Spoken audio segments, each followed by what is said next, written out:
This was June 29th, which is basically one day away from Asteroid Day, right? Asteroid Day, remember, the Tunguska event of 1908, June 30th, right? This is the peak of the Taurid meteor shower. And we now designate, so the Taurid meteor shower lasts roughly from a week before that to a week after that. It's an older meteor stream, more diffuse, because the older a meteor stream is, the more diffuse it'll become.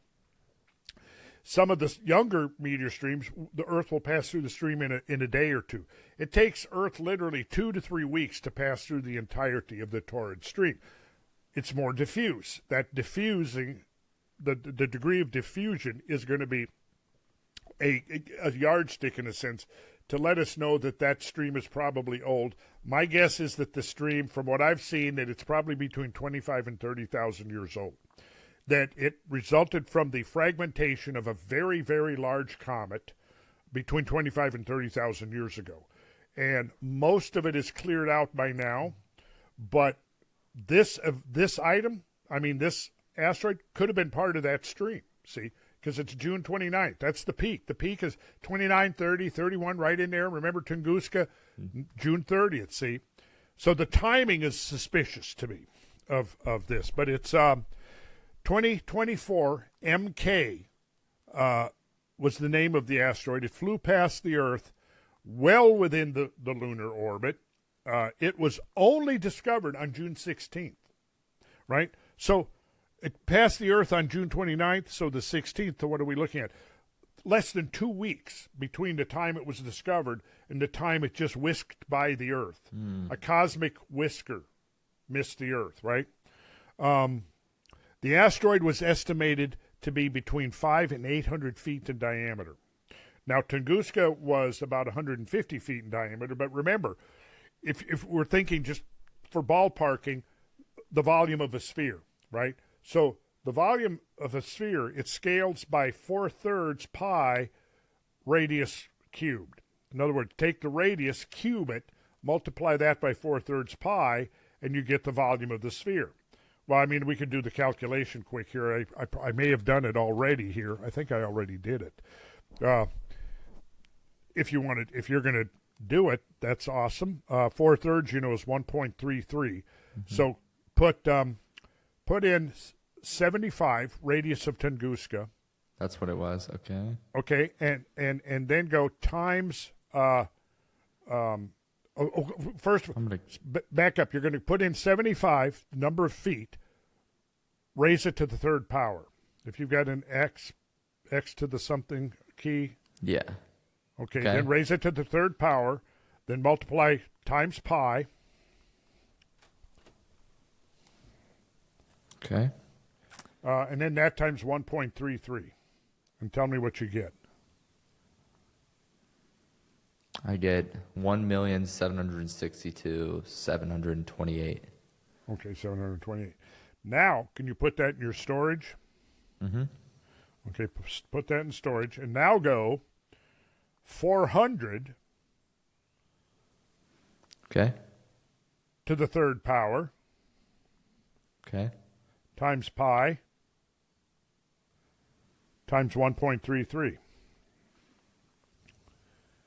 And whatever you get, divide that by what you just put in your storage. And that's how many times more massive MK4 was than Tunguska. 151 times. That sounds about right. So think about that. Now, what was Tunguska? It was like a 15 megaton bomb, Yeah. right? Could wipe out completely annihilate any urban area on Earth. Tunguska alone. Now we're looking at something that's 100, 150 times. And see, also, here's something else to be kept in mind. Tunguska was low density. It was like a snowball, right? This thing was a rock. So its density is way greater than Tunguska. What does that mean? Well, it means its potential energy is going to be that much greater as well, see? So saying it's 150 times more destructive is possibly also just conservative. So what would that do? Well, here's sort of a breakdown, okay? Oh, yeah, here I've got it right here. This asteroid was estimated to be up to 800 feet in diameter, making it roughly 150 times more massive than the Tunguska object. With only a slightly different trajectory, this object could have collided with the Earth, causing an explosion with the power of at least 5 to 600 1 megaton bombs. So that would be, I mean, that would be like almost a whole nuclear arsenal unleashed. This is more than the combined energy of all nuclear weapons presently in the world. It would have blasted a crater 2.5 miles wide and 1,500 feet deep. So imagine that you're a geologist, you know, this event has happened, it's months later or whatever, and scientists are actually finally able to get to the impact site to study it. And you're going to come walking up and you're standing on the rim of a hole that's 1,500 feet deep and it's 2.5 miles to the other side. That's one big hell of a hole. That's a huge hole. The fireball generated by the impact would have been over 3 miles in diameter.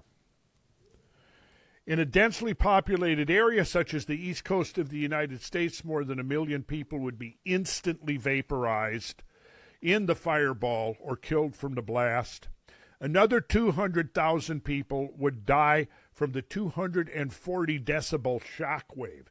In other words, you'd have 200,000 people dying because the sound of the explosion killed them. Right? About 500,000 people would receive third-degree burns, and another 2.5 million would suffer from second-degree burns. Within 9 to 13 miles of the blast center, survivors would experience severe lung damage and ruptured eardrums. Within 25 miles of the impact epicenter, trees would be knocked down and ignite into flame.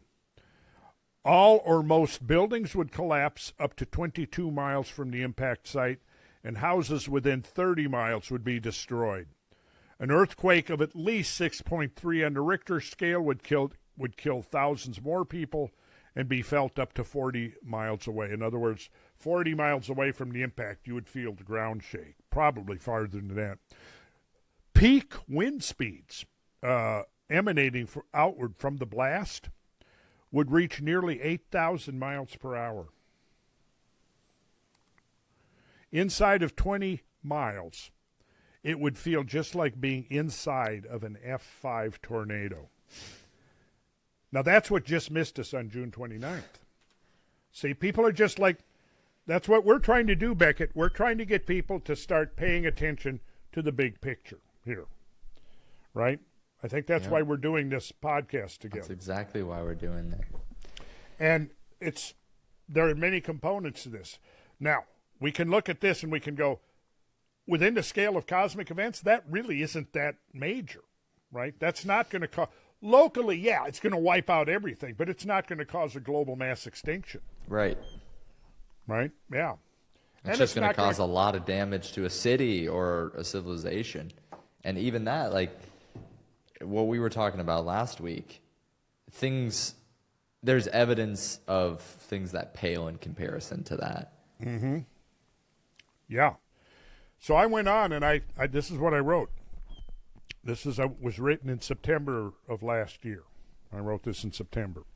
The natural calamities that could affect human civilization in profound ways are numerous. Yet the priorities of most of the political establishment entirely neglect these possibilities in favor of contrived scenarios built on cherry-picked science exploited to promote a preordained conclusion that humankind is causing a climate crisis by the use of fossil fuels. But the irony of all this is that as we stand on the threshold of a new industrial civilization based upon plasma physics, if it is not suppressed, the whole question of fossil fuel use and CO2-induced climate change becomes irrelevant.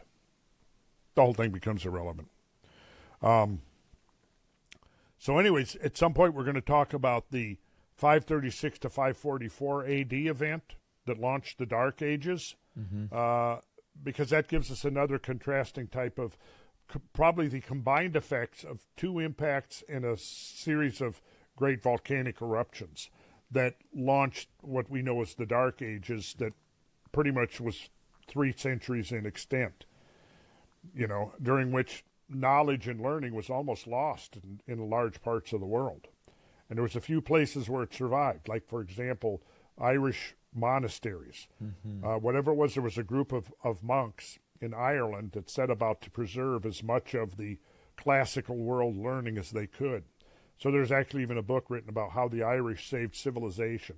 It's a very interesting approach, realizing that, yes, there have been these periodic dark ages that have engulfed the earth and have caused a major collapse or downfall of civilization, and creating a situation and environment in which the challenge just to survive becomes pretty much the overriding mandate of the times.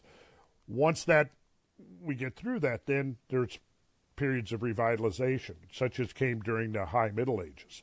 When the Dark Ages came to an end between 900 AD and 1000 AD, and was replaced by the medieval warm period, the climatic optimum of the Middle Ages, we see society recovering within a century. And then within a century and a half of that recovery, the whole of European society have embarked upon this incredible, almost miraculous enterprise of building these great cathedrals. Only possible as long as the environment is conducive. And then when the environment shifted again at the first phase of the Little Ice Age in the late 1200s and early 1300s, that started. The first blows came like right around the turn of the 12 to the 12 to the hundreds to 1300s. By around 1340, after like 4 decades of really challenging climate and spasmodic cooling, you had a series of collapses that had caused famine, and then I think it was 1342 when the bubonic plague swept over Europe. The plague seized and exploited people's weakened immune systems that followed in the wake of malnutrition, which followed in the wake of a whole series of agricultural collapses, which followed in the wake of global cooling. What caused that global cooling? It would behoove us to know. Was it solar? Probably so. It's probably a huge component of it that was solar. Was there anything else? Probably. Probably volcanoes were involved, because when you have a solar minima corresponding in time with major volcanic activity, you've got a recipe for disaster right there. Now, what if you add into that a cycle of periodic impact events, or what I would call cosmic dusting events, which can happen and last for anywhere from a couple of years up to, say, a decade before the particulate matter in the atmosphere clears out, right? But during that time, you've got this shroud that's reflecting solar energy back off, and the climate cools. Now, if you have any one of those 3 things happening together, or even all 3 of them, well, now you've got a recipe for disaster, no doubt. And we see those kinds of events happening periodically. The Greek Dark Ages that was followed by the rise of classical Greece, and then there was the 8,400 year ago event that lasted 200 years, and it was like a 4-degree cooling of the northern hemisphere, and that would have been a major kick in the ass to, civilization trying to recover from the aftermath of the Younger Dryas and that whole terminal Pleistocene-Holocene transition that took place, during which most of these great mega floods occurred there in that period between roughly 15,000 years ago and 11,000 years ago.